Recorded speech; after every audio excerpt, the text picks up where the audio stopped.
Hello, this is Dan Coughlin with the Any Person Mindset webinar series.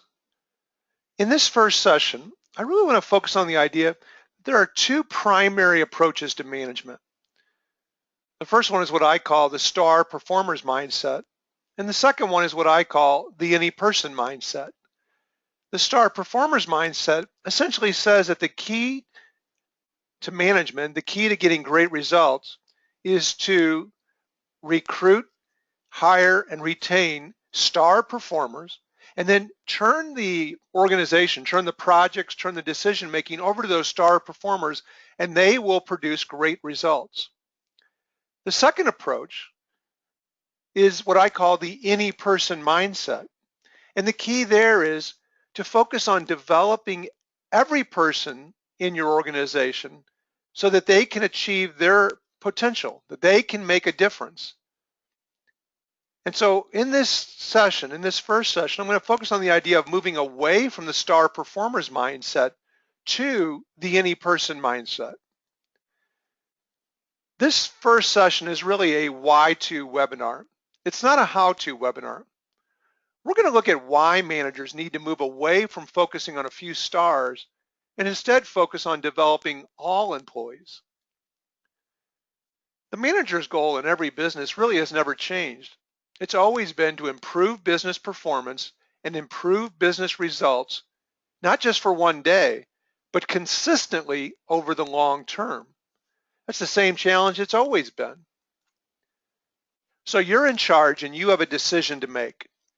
You run a business or a part of a business, and you have to decide which path to take in managing people. The first path is what I call the star performer's mindset. You find a few star performers and you give them all the key projects to lead and all the key decisions to make. You supply them with all the information so they can make the best decisions that they can. You ignore input from non-stars. You don't listen to their ideas. You divide the organization into thinkers and doers. The star performers are the thinkers, and they get to decide how projects are going to be run, what decisions are going to be made, and they tell the non-stars what to do. It's essentially a management shortcut because the manager really has to do one thing: go find the stars and turn the projects and the decisions over to those stars. And the theory is that you will then get great results. And it really does work well in the short term. These star performers are highly motivated.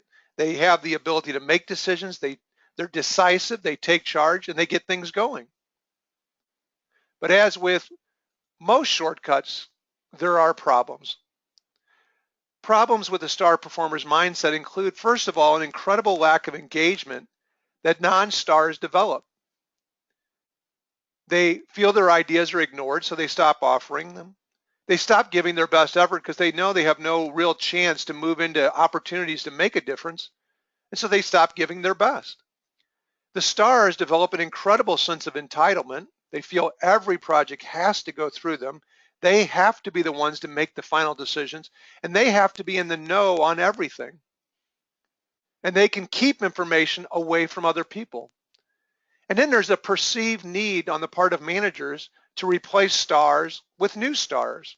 So if a star leaves the organization or moves to a different part of the organization, then they ignore the non-stars. The managers ignore the non-stars and they look around for another possible star to put in charge. Where does the star performer's mindset begin? It really begins as early as first and second grade, when first and second graders are divided into select sports teams, gifted academic programs, and leads in the school play are given to certain kids, and then it becomes known that those are the kids who get the leads. And this mentality carries on through high school and college. The focus becomes on the star performers, the ones who are best prepared at that moment, and it becomes the standard way of thinking that certain kids are going to get certain roles, certain parts, certain opportunities. Malcolm Gladwell wrote a book a few years ago called Outliers, which was about really successful people. And he tried to identify what is it that causes some people to achieve great success. And he did a study of Canadian hockey players. And he noticed a pattern. And the pattern was that by their senior year in high school, those players on the all-star teams, those players with the best chances to play in the pros, were born in January, February, and March. And he realized that in Canadian hockey, when you start, the cutoff date is January 1st. So if you're born on January the 5th, let's say you're 5 years old on January the 5th, you might be playing against someone who also turned 5 years old on December 25th. And so you are an entire year older playing against someone in the same age category. Well, every year at the beginning of those years, you're bigger and stronger and faster. And so you're getting more playing time, more opportunities. And as the years go on, those advantages add up.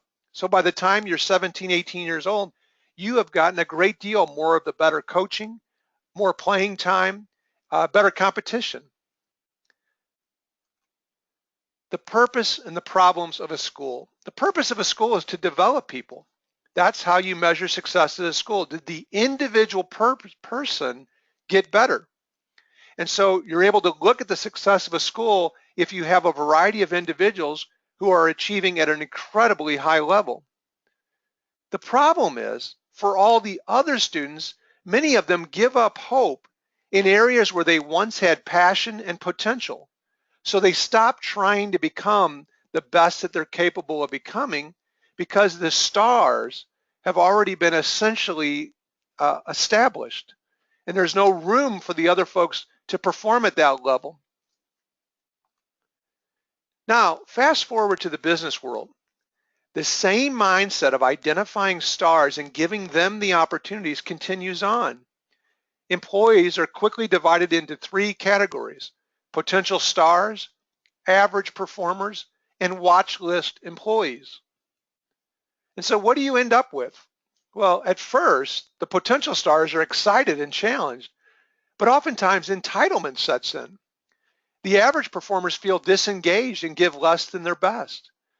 The watch list employees are worried and just try to stay out of trouble. So let's look at the purpose of a business.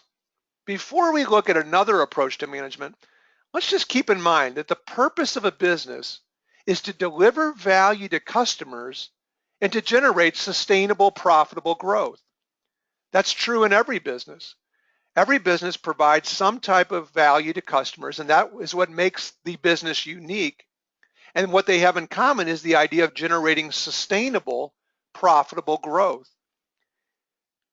A business does not exist to create a few star employees. And so consequently, over time, the star performer's mindset is counterproductive to fulfilling the purpose of a business. It actually becomes counterproductive to creating value to customers and generating sustainable, profitable growth because you're minimizing the potential of a large number of your employees. Here's the difference between a school and a business. A school's success is determined by the success of individual students. The better the individual achievements are by the students, the better the school is considered to be by people outside of the school. So if you look at the number of national merit semifinalists or the number of students that go on to the Ivy League or the number of all-state performers, if you look at it individual by individual, then you can determine whether or not the school is considered to be successful. A business success is determined by the achievements of the organization that are created by the combined efforts of people in the business. So just having a few star salespeople or a few star engineers is not the same as achieving success as an organization. In order to optimize the success of the organization, it's important to focus on optimizing the impact of every person in the organization. The purpose of a manager is to improve business performance and results in a sustainable way. So what is the best way to do that? Well, the star performer's mindset is an illusion. It leads managers to think the organization is winning just because there are a few star performers working there. But the other employees become disillusioned and the star performers become entitled. The non-stars thought they were going to really matter at work, and when they realize they don't really matter, they give less than their best effort. So it was an illusion. It felt like a shortcut to success, but it was an illusion. There has to be a better way to manage than the star performer's mindset. And there is a better way. The any person mindset is a management approach for improving individual, group, and organizational performance in a sustainable way.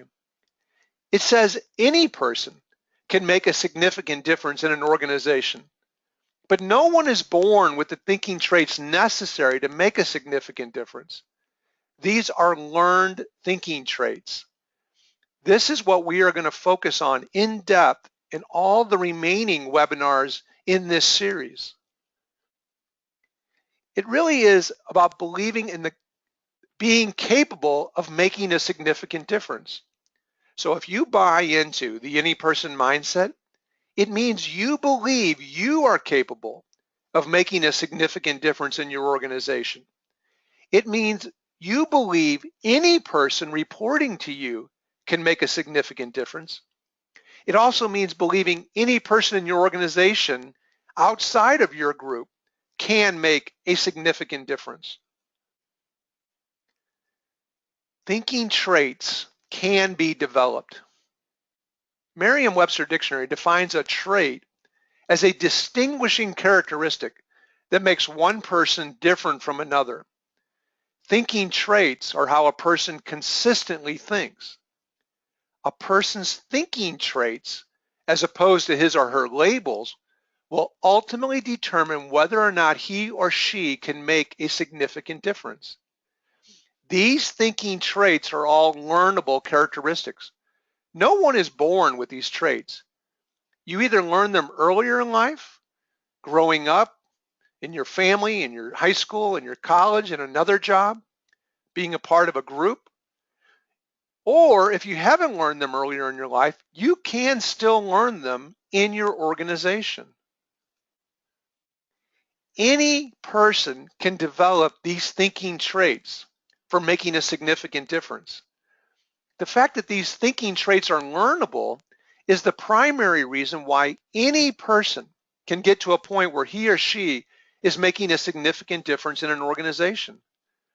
The main point here is that not having a well-developed thinking trait does not prevent a person from ever having that trait.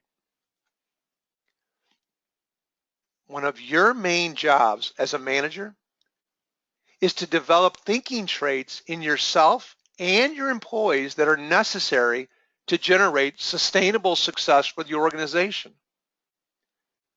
This is a major difference from the star performer's mindset, where the focus is on recruiting, attracting, hiring, and retaining top performers, star performers.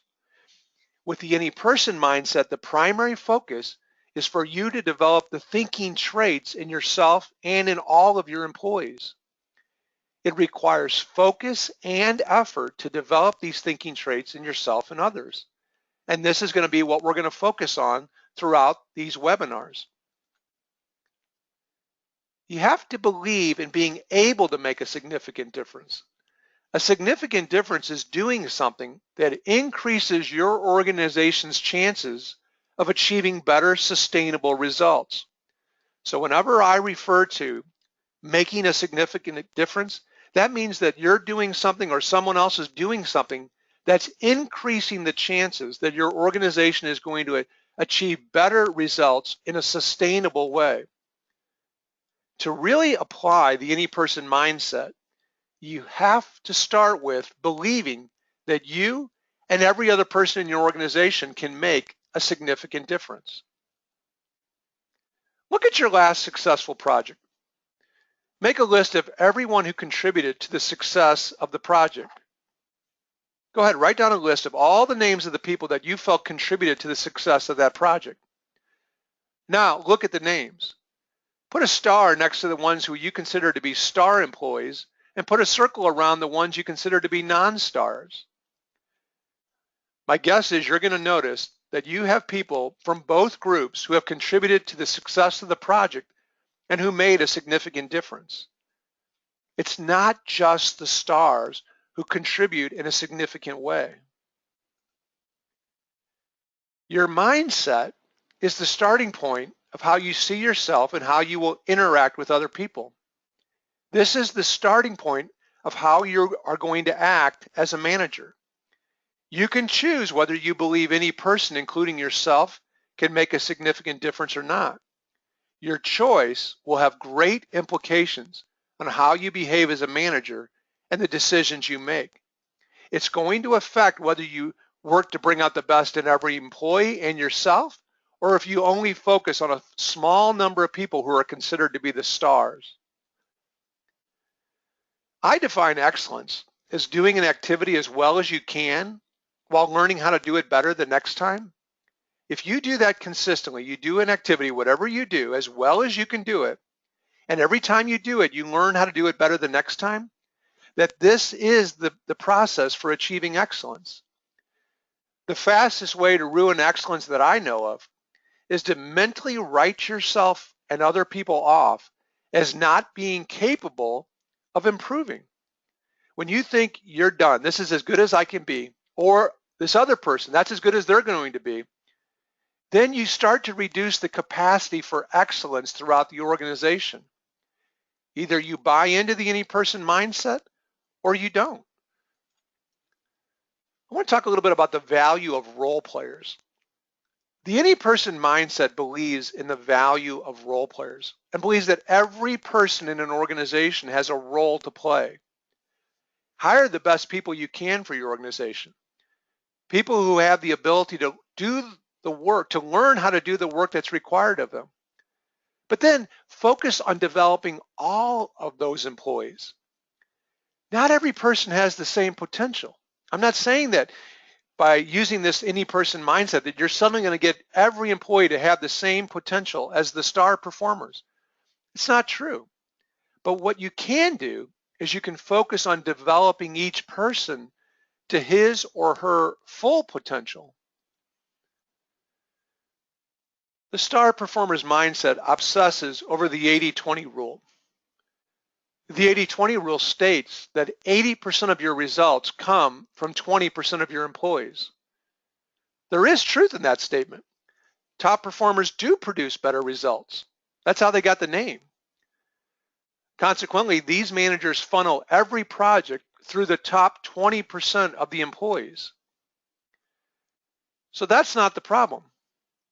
You can funnel it, but it becomes a problem and it becomes an ongoing problem when you continually funnel every project through the top 20%. Top performers, when you use the 80-20 rules, they start to expect that every project has to go through them.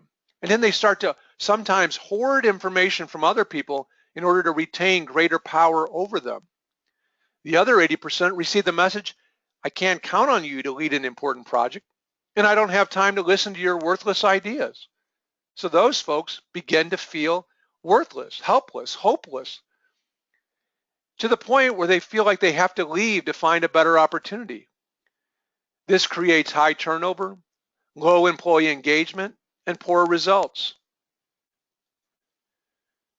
If you always turn to the same people to lead projects, or to make decisions, or to give you input, then I can pretty well guarantee you that you are disengaging a large percentage of your workers and you are hurting your long-term business results. Several years ago, this 20-70-10 mentality became very popular.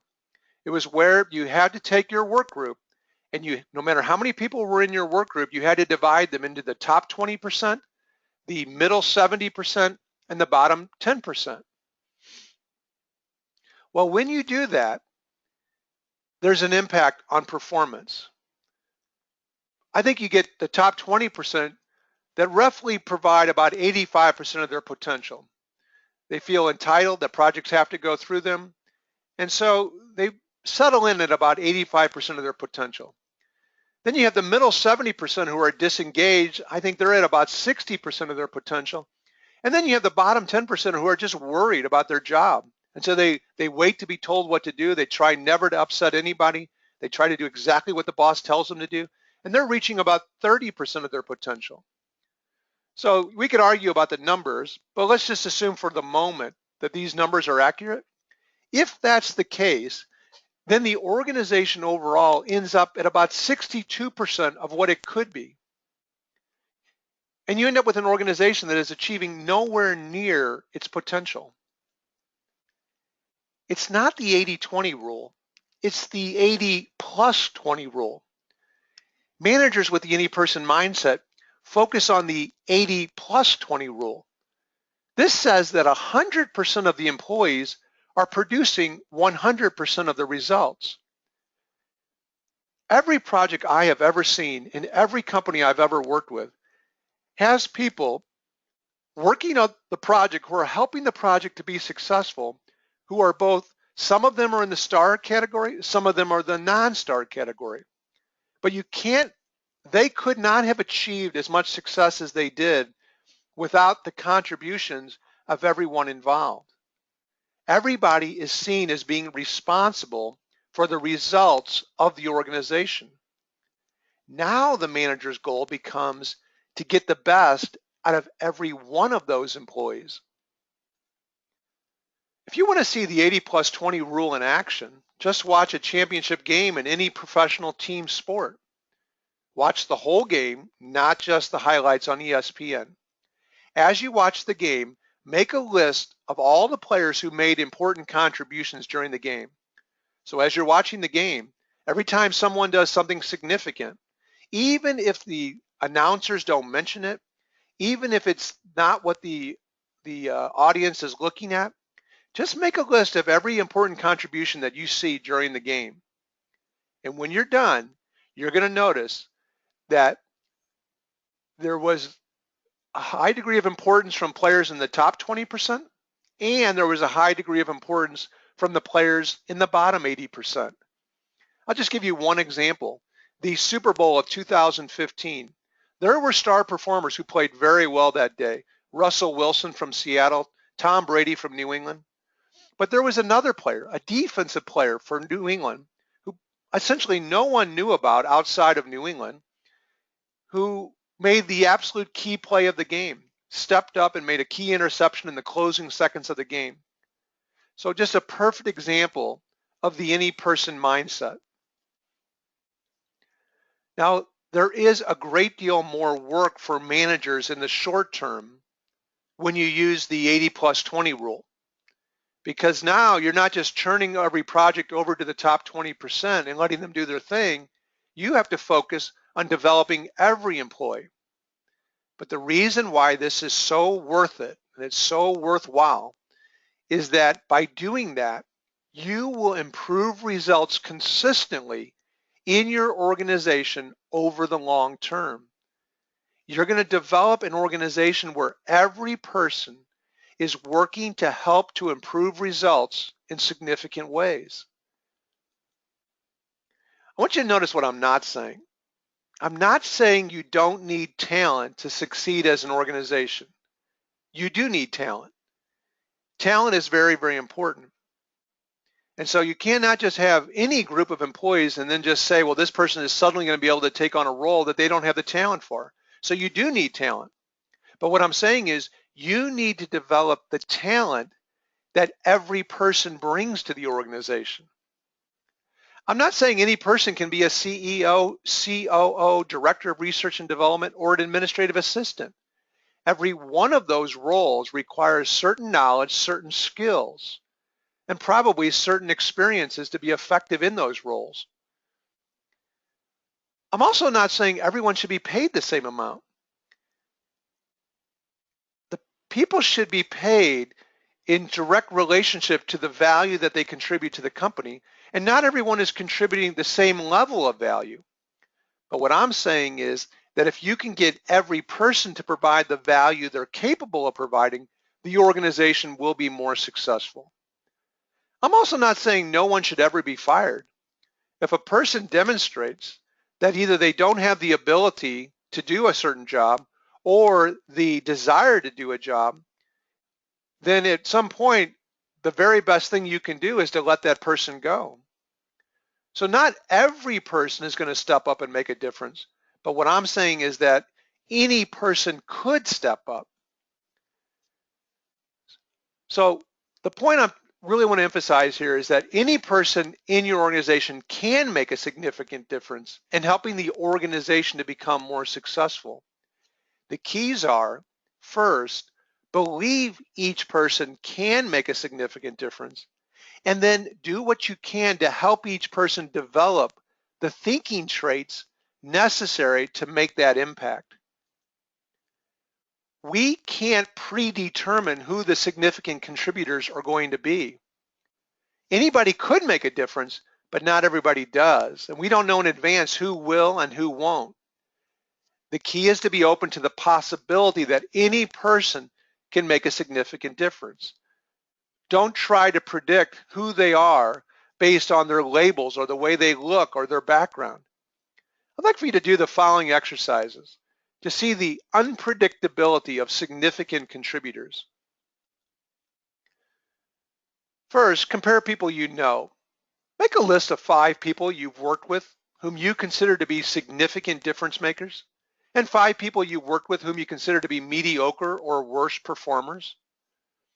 Compare their gender, height, race, personality type, family background, level of formal education, grade point average, university they graduated from, and function in their company.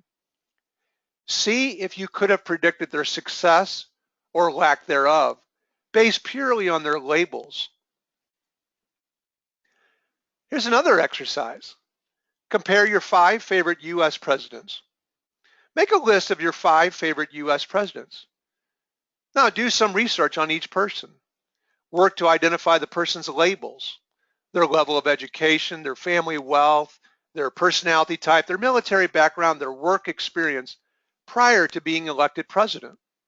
You can even toss in other labels like their height, their size, and then see if you could have predicted who would have been a great president based solely on the person's labels. Well, here's an example. Abraham Lincoln, George Washington, Thomas Jefferson, James Madison, John F. Kennedy.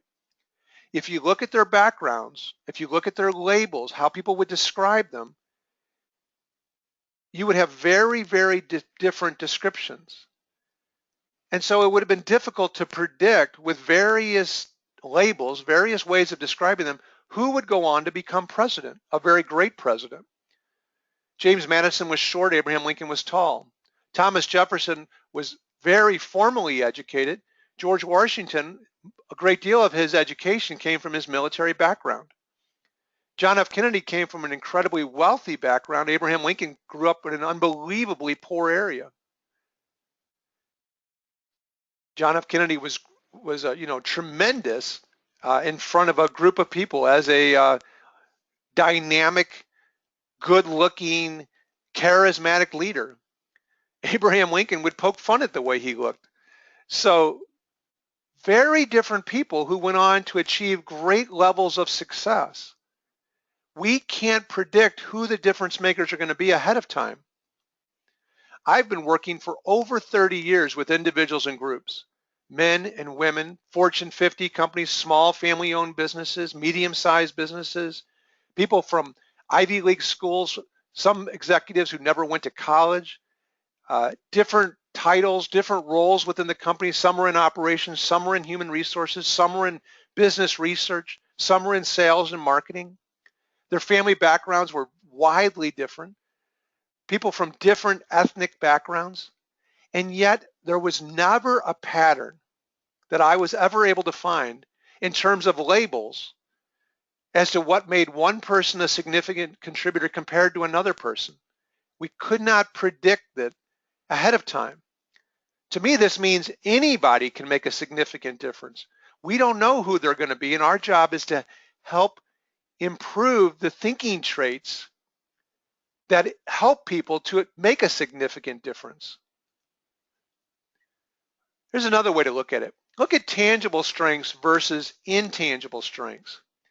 It's easy to assume greatness from a great resume. A resume has education history, grade point average, work experiences, honors, awards, and achievements. So when you look at a resume, you might be able to say, okay, this person is someone we want in our organization and this person is not. So you bring those folks in with the resume. But there's a lot of intangible strengths that are not on a resume.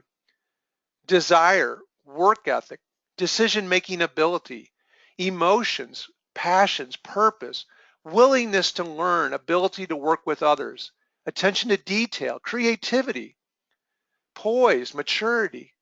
There are so many things that are not on the resume that we cannot predict based on a resume who will go on to make a significant difference. The intangibles are important drivers of sustainable success. Intangibles can be developed in people. So if you bring in two people in your organization, one with a really strong resume and one with a weaker resume, it's important that you not write off the person with the weaker resume, but instead focus on developing those intangibles in both people. Instead of looking at employees as labels and categories, think of them as individuals who need development. So rather than saying, well, this person's a top 20% or a middle 70% or a bottom 10%er, let go of that and just say, we've hired these employees, they're a part of our organization, and now our role is to figure out how can we develop the thinking traits in them necessary to help them make a positive difference. If you winnow out the possibilities in people and say, well, this group is a group for us to focus on, and this other group is a group we'll just let them do their job, but we're really not going to focus on developing them, you're going to rob your organization of what could have happened. Let's talk a little bit about the corporate culture built by the any person mindset.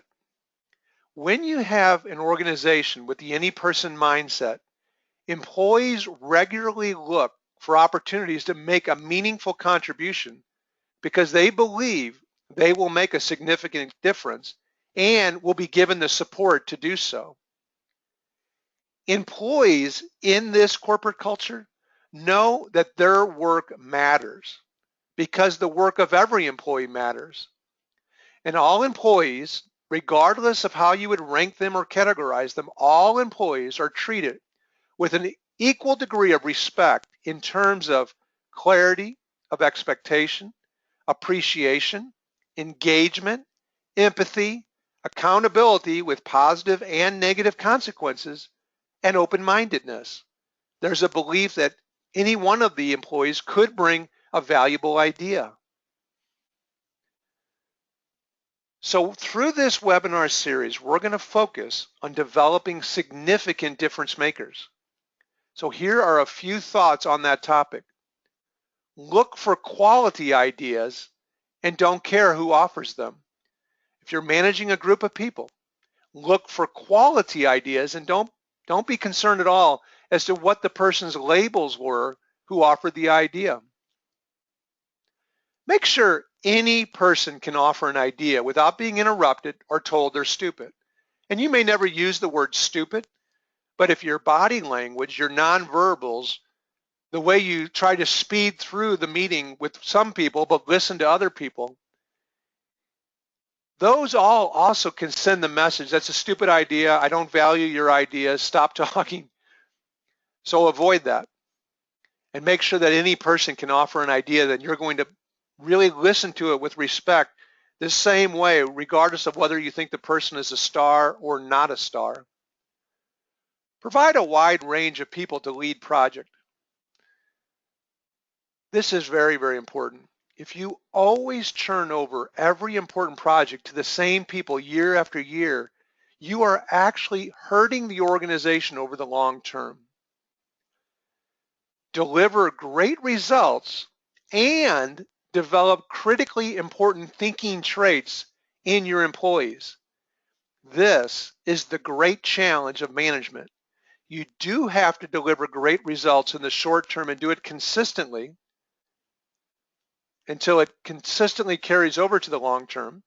And at the same time, you need to develop the important thinking traits in all of your employees. That's why this approach is so challenging, but it's also why this approach is so rewarding. You'll consistently get better results, and you'll have employees who will be making a significant difference throughout the organization. Focus your energy, focus your attention and your time on developing every employee to become a significant difference maker. This is a great challenge. Instead of just focusing on the top 20% or just focusing on the star performers to become significant difference makers, you're going into work each day thinking, how can I play a role in helping every employee to become a significant difference maker? That's a great challenge. And this significance begins with your thoughts. Making a significant difference in an organization requires consistent, deliberate actions. These actions begin with your thoughts. So all the remaining webinars are going to focus on how you can develop these thinking traits in yourself and in others for making a significant difference. Here's a sneak peek at session 2. In session 2, I'm going to ask you to make a list of your current employees that report to you, and then to meet with each person and begin to identify the person's assets for making a significant difference. And these include the person's character strengths, their talents, their passions, their beliefs, and their most important spontaneous thoughts. So we're going to dig in great detail on those 5 areas. And those areas are what I consider to be the person's assets for making a significant difference. And then, after you do that for your employees and for yourself, try to identify opportunities where that person or yourself can apply his or her assets or your assets in a way that help the company to achieve its desired goals. That is operating at the intersection of greatness. When you can identify a person's assets for making a significant difference, and you can put them in action in a way that helps the company to achieve its desired goals, then you're having every employee operate in an area that I call the intersection of greatness. If you would like to visit my Business Leadership Idea Center, there are more than 500 articles, blog entries, videos, MP3 recordings, and they're all focused on this idea of how any person can make a difference in an organization. So they're all free. You have access to all of them, and they're at my website, thecoglincompany.com.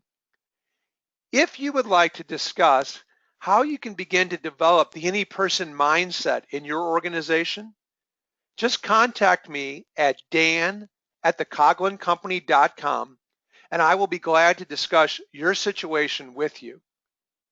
Take care and have a great day.